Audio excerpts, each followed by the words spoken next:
gió vẫn hát thì thầm đến bên tôi như thật gần.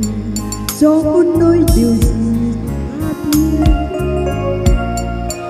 gió vẫn dắt một người đã ra đi không trở lại, lỡ mất chuyện tình không thể quên.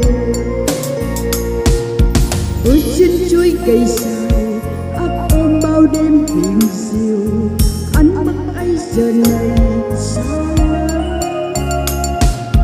Thoáng phút chốc giật mình gửi chữ em đang thật gần, gió đánh thức vì tôi ngủ mê. Thấp mắt sáng bước qua đêm thâu, chờ mong ngày mai khát vọng. Và gió vẫn thế, gió mang tôi đi tìm em.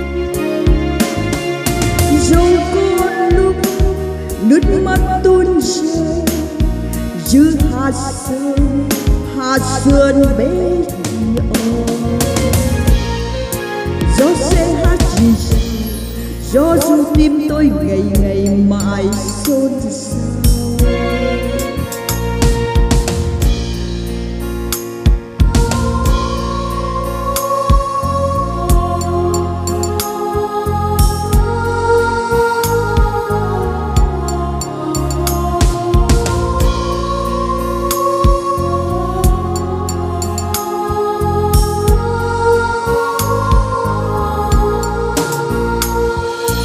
Gió vẫn hát thì thầm đến bên tôi như thật gần, gió muốn nói điều gì tha thiết.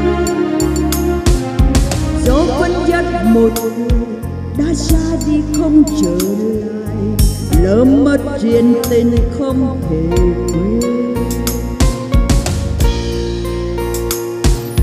Với chiếc chuối gầy dài ấp ôm bao đêm hiền diệu, ánh mắt ấy giờ này xa lắm.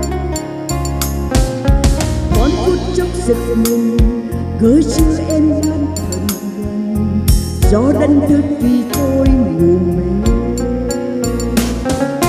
Thấp mắt sáng bước qua đêm thâu, chờ mong ngày mai khát vọng. Và gió vẫn thế, gió mang tôi đi tìm em. Dẫu có lúc nước mắt tuôn rơi chứ hạt sương bé nhỏ.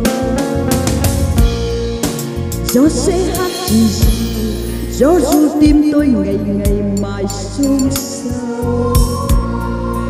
Gió sẽ hát gì gió ru tim tôi ngày